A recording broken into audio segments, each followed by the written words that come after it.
They say no one watches what you do when no one's around, but someone was watching, and the bowl she served changed everything.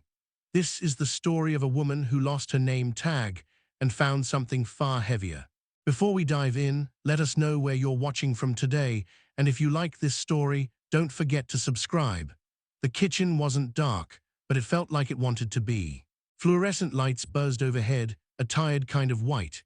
Not sharp, not warm, just there. Like everything else in the midnight shift at Exit 217's Rest Stop Diner, present, functional, and forgotten the moment someone left. Gina Alvarez wiped down the final section of the metal prep table.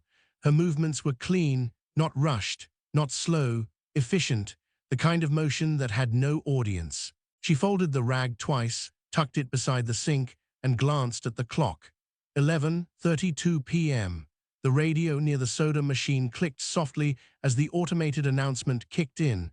Thank you for visiting Desert Valley Junction. Please note our kitchen's close at 11:30 p.m. sharp. No orders accepted after that time. We look forward to serving you again tomorrow. The voice was calm, polite, non-negotiable. Gina reached for the light switch above the grill. Her fingers hovered. The doorbell chimed. She didn't jump. Her body stilled, but nothing about her moved in surprise. She had heard that bell thousands of times before, but not after the announcement, not this late. Not when the world outside had finally started to forget she existed. She turned. A man stood in the doorway, older, broad, dressed in a black leather jacket, his collar raised against the desert cold. Face mostly shadowed beneath a baseball cap. His frame took up more of the entry than it should have, but it was the way he stood that held her, not entitled, not hesitant, just still, like he was waiting to be told he didn't belong. Gina's eyes moved quickly, automatic. First, the camera above the register, its red LED blinking in steady judgment. Then, the clock, still 11:32. She hadn't imagined it. Then she looked out the window, past the booths toward the parking lot. A coach bus, engine on, low rumble. Its driver tapped the steering wheel board, which meant this man wasn't staying. He just needed something small. Something fast, something not worth a report, and still, her hand reached for the switch again. This time almost turned off the grill. Then the man moved, not forward, just took off his hat, gray hair, cropped clothes. Forehead furrowed, not in aggression, just wear. His eyes, when they met hers, held no need, only exhaustion. Gina didn't smile, she didn't wave. She just tilted her chin, the smallest motion of acknowledgement, and stepped to the counter. Kitchen's closed, she said, a beat. The man nodded. I figured, he said, voice low, didn't want to make a fuss. Gina glanced at the soup warmer. It was still hot. The old ladle rested beside it, not just any ladle. This one had a notch in the handle where the metal was worn thin from years of hanging off the same hook. She only used it when no one else was around. Another glance at the camera, another breath, then a pause, not long. Just the kind that holds the weight of a decision, like air didn't want to be moved yet. And then she reached for the ladle. She didn't ask his name. She didn't ask what he wanted. She turned and opened the lid. Steam rose in silence. The man didn't speak. He stood near the corner booth, not quite sitting, not quite leaving, watching her the way someone watches headlights on a distant road, not expecting, just absorbing. She poured the soup into a heavy ceramic bowl, grabbed a piece of rye bread from the stack she'd wrapped for tomorrow's lunch, set the tray down with a napkin, a spoon, and after a second, a small tin of cracked pepper. Thanks, the man said softly, like he was afraid to disturb the room. Gina only nodded. The camera clicked softly behind her, one of those barely audible mechanical shifts that reminded you it was more than a blinking light. It noticed, but Gina didn't look back. She walked toward the back sink, washed the notched ladle, her movements just as clean, just as unceremonious as they'd been when she wiped the table 10 minutes earlier. Only now the air felt heavier. From the booth, the man's spoon clinked against the bowl. Not hurried. Not greedy, just present, like the soup deserved to be eaten slowly. Outside, the bus engine rumbled again. A brake hissed. Gina looked through the service window. The driver wasn't honking. He wasn't leaving, but he was waiting. Which meant the man had bought himself 5 minutes. Maybe 10, that was it. She leaned against the cooler, arms crossed, not in defiance, not in defense, just rest. The kind you take when there's nothing left to defend. Good soup, the man said after a long while. His voice had shifted, lower, warmer, but still calm. She didn't answer, not out of rudeness, just there was nothing to say. He stood, finally, left the bowl exactly centered on the table. Napkin folded, spoon turned sideways. He placed something under the bowl, not cash, not a card, just a folded piece of paper.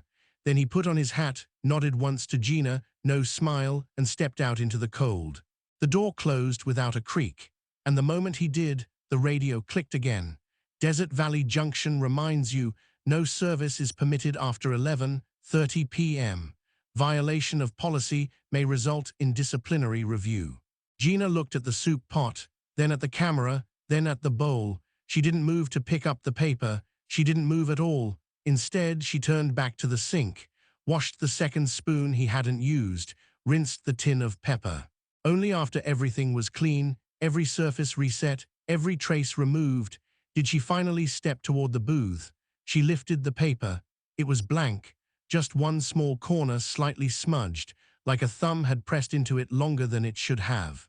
She blinked once, then folded it again, slipped it into her apron pocket, then reached up and turned off the grill. The chair was plastic, cold, not the kind that asked you to sit, the kind that said stay still. Across from it sat a desk that wasn't hers. A man who had her hours on a spreadsheet, but not her name in memory. The blinds behind him let in too much light, Arizona's kind of light, that made even Mercy look clinical. Gina sat down slowly, hands resting flat on her thighs, not folded, not clenched, just waiting. The manager didn't offer coffee or words. He clicked something on the keyboard. On the desk was a small tray, in it her name tag, black plastic.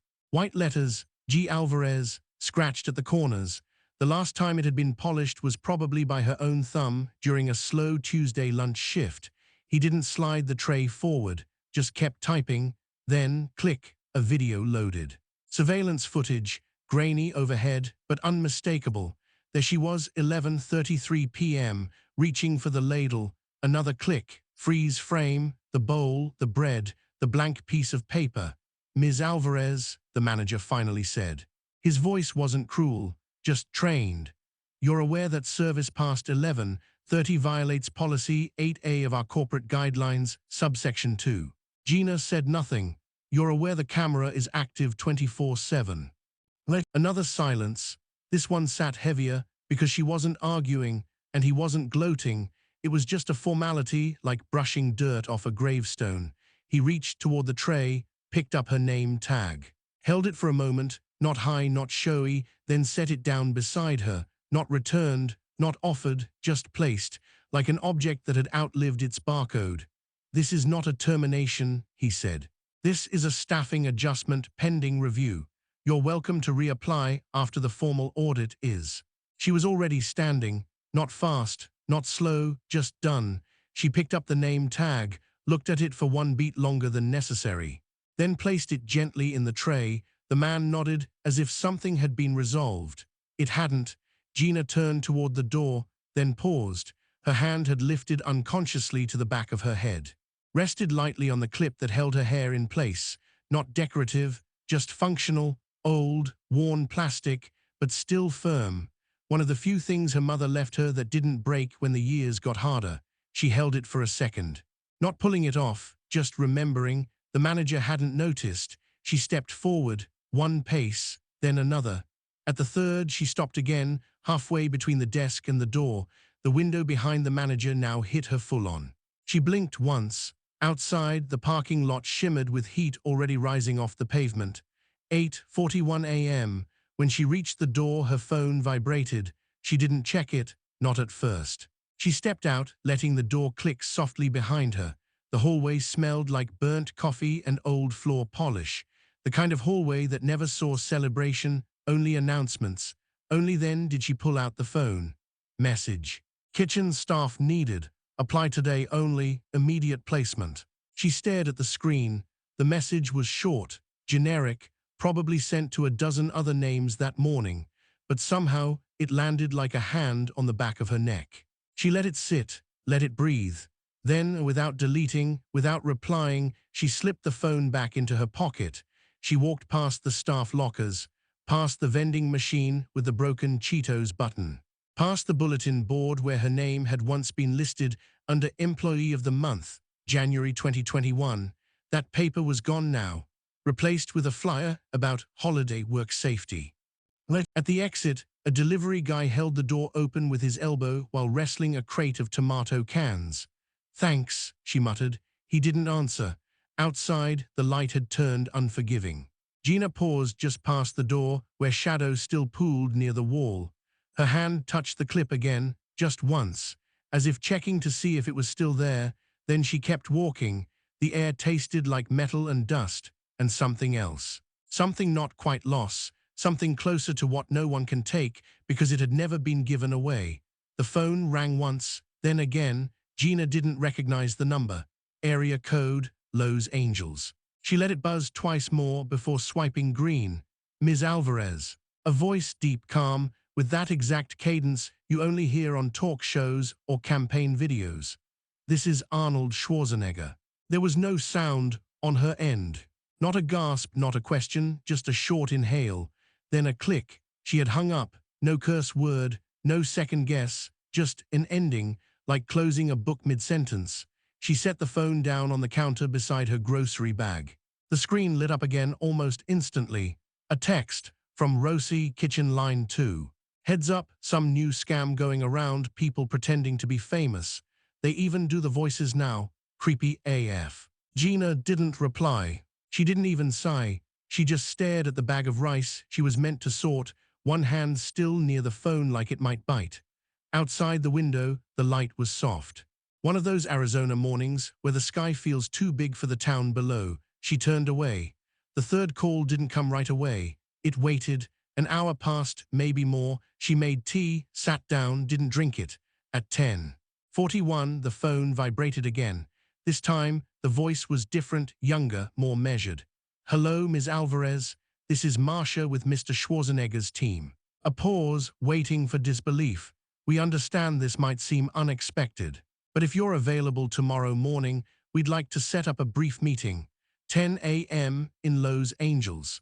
The location is the headquarters of his nonprofit foundation." No pressure, no pleading, just an offer. Like they already knew the answer would take time. Gina didn't speak. The woman didn't fill the silence. Only when the call ended did Gina look down. Her hand had been gripping the edge of the table, knuckles pale, thumb pressed so hard it left a mark. She opened her wallet, the same one that had traveled with her through 5 kitchens, 2 apartments, 1 shelter. Inside, a photo. A boy around 6, missing 1 front tooth, smiling in a way that made you forget the world wasn't always kind. Behind it, folded so many times the creases looked like scars, was a slip of paper. Her mother's handwriting, crooked, unhurried.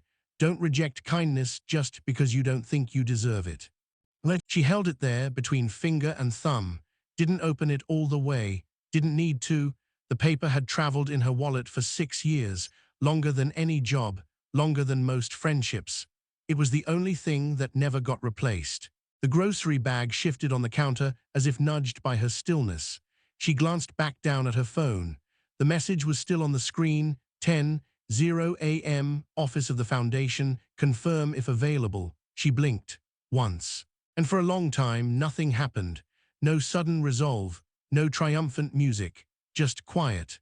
A quiet big enough to fit hesitation, fear, and a small sliver of hope that maybe, just maybe, this wasn't someone playing dress-up with someone else's name. She stood, walked to the sink, ran cold water over her hands, then dried them slowly, not out of ritual, but to buy time. When she picked up the phone, she didn't call right away. Instead, she opened the text box, typed, "Hi. This is Gina." Then deleted it, typed again, "I'll be there." Deleted that too. Finally, she tapped one button, the call icon, held the phone to her ear. When the line picked up, she didn't introduce herself, didn't ask for confirmation. Just said, "I need to know where to park." And that was all. She ended the call, slid the phone into her back pocket, and turned to the bag of rice. Opened it, poured the grains into a clear jar, 1 handful at a time, measured. intentional, as if each motion brought her closer to something she wasn't ready to name.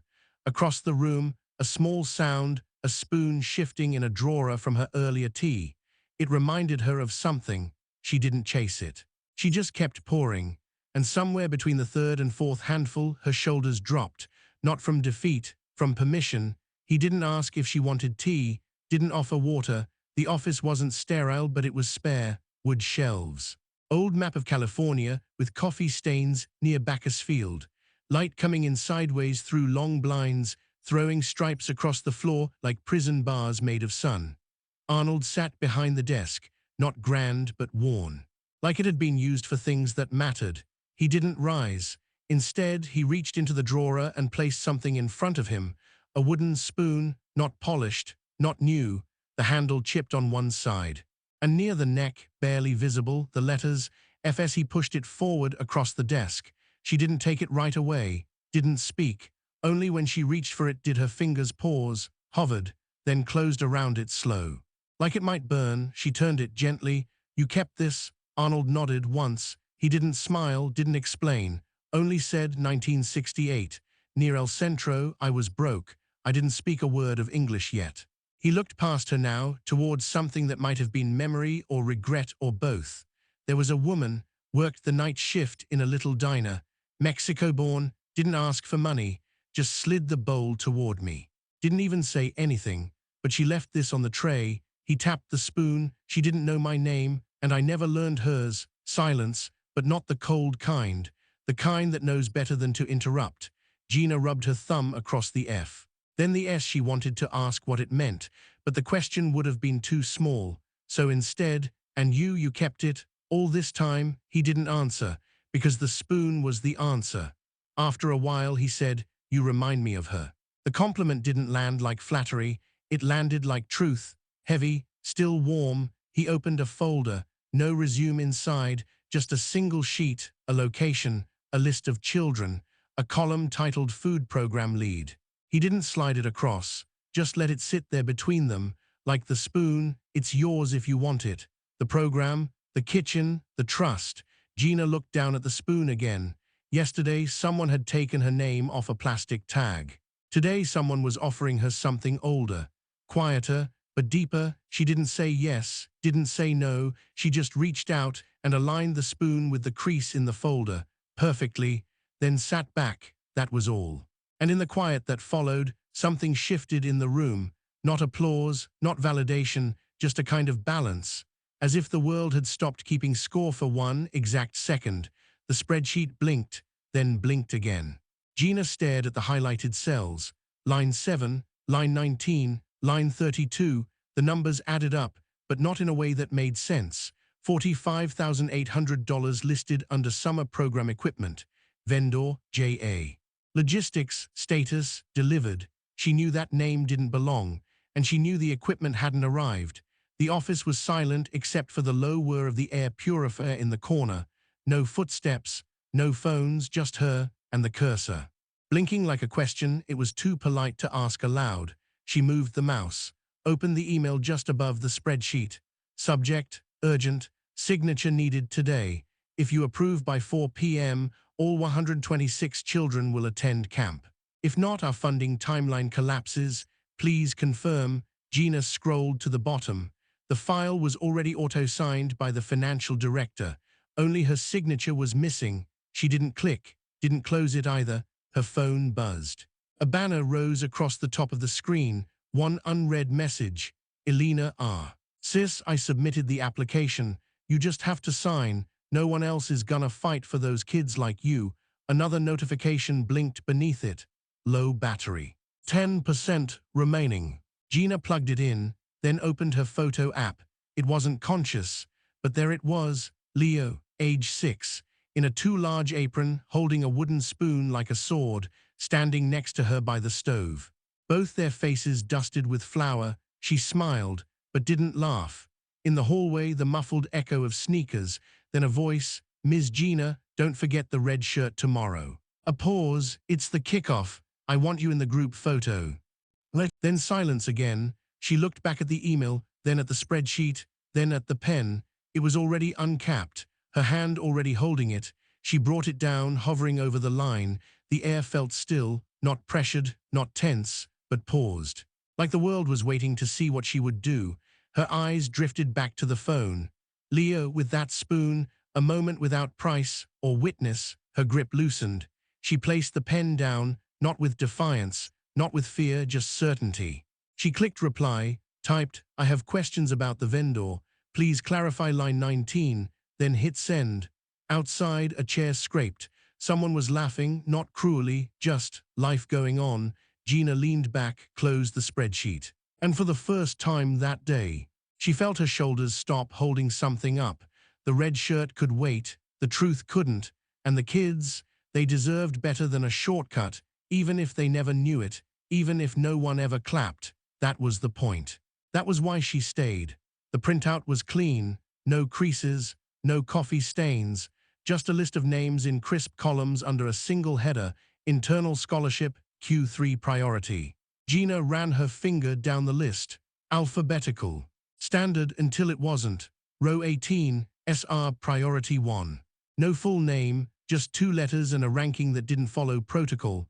Behind her, a file cabinet clicked shut. SR, a voice asked, soft, curious, not accusing. It was Kayla, one of the newer assistants. Maybe 24, always careful, always watching. "I thought you didn't like that guy," Kayla added, almost a whisper. "The one who used to manage logistics here, right?" Gina didn't turn around, didn't nod, didn't correct. She just placed the paper flat again, smoothed it once with her palm, and smiled, small, controlled, like a note held back from the melody. Kayla didn't press, didn't need to. Silence handled the rest. Across the building, the conference room door opened. Footsteps, slower than usual, heavier. Arnold walked in without a word. He didn't carry a laptop, just a pen. He sat at the head of the long table. Looked at the printout in front of him. Names, dates, columns. His eyes paused at line 18. He didn't ask, didn't raise a brow. He just held the pen, then signed. A full second passed before the pen moved again, then onto the next line. No one mentioned the initials. No one explained. Later that day, Kayla saw the file being placed in the outgoing tray. She caught Gina at the coffee machine, no one else around. "It's not wrong," she said, "just unexpected." Gina stirred her coffee once, didn't look up. "Forgiveness doesn't always look like an announcement," she said. "Sometimes it's just making sure someone else's kid gets a shot." Kayla didn't know what to say, so she just nodded. And added another sugar packet to her own cup. That was the end of it. No signature moment, no applause, but in that folder, in that one paused second, a door stayed open that didn't have to. And sometimes, that's the only kind of justice that matters. The kitchen was quiet, not silent, just focused. Steam rose in soft tendrils from the pot at the center table. A row of children stood along the edge, their aprons wrinkled, mismatched. One girl, no older than 9, dipped a wooden ladle into the soup. It wasn't new. The varnish had dulled. The edge was uneven. And just near the base, where her fingers curled tight, was a faint carving. FS she didn't notice. But someone did. Gina stood nearby, hands folded, watching. The girl lifted the ladle carefully, poured with both hands. No one told her to use two, she just did. Behind her, Leo moved, taller now, sleeves rolled, clipboard tucked beneath one arm. He paused beside the girl, said nothing. Just placed his hand gently on her shoulder and adjusted the tilt of the ladle. She nodded. He stepped back. No applause, no camera, just soup and motion, and the quiet sound of something being passed on. Outside the glass wall, the sun had begun its slow descent. Light bled across the tile floor in long golden beams. One ray caught the metal edge of a small display case near the entrance. Inside it, a pot, cleaned, polished, empty. Beside it, a typed note. This pot was used at Station 38. Its final shift was a night no one remembers except the one who served from it. A small boy stood in front of the case, holding his mother's hand. He squinted at the plaque, then pointed. "Who made that soup?" he asked. The mother didn't answer, just smiled. Behind them, Gina watched, not from the center, not from the front, from a corner. One step back, the girl's ladle dipped again. More soup, steady hands. Gina's gaze drifted from the bowl to the girl, to Leo's hand still resting lightly now in midair. Then beyond, to the boy, to the light, to the question without an answer. She didn't smile, didn't tear up. She just breathed, as if tasting the weight of something that had moved through her and gone on. And the question lingered, had she done enough? But she didn't ask it out loud, because maybe the answer wasn't hers to give.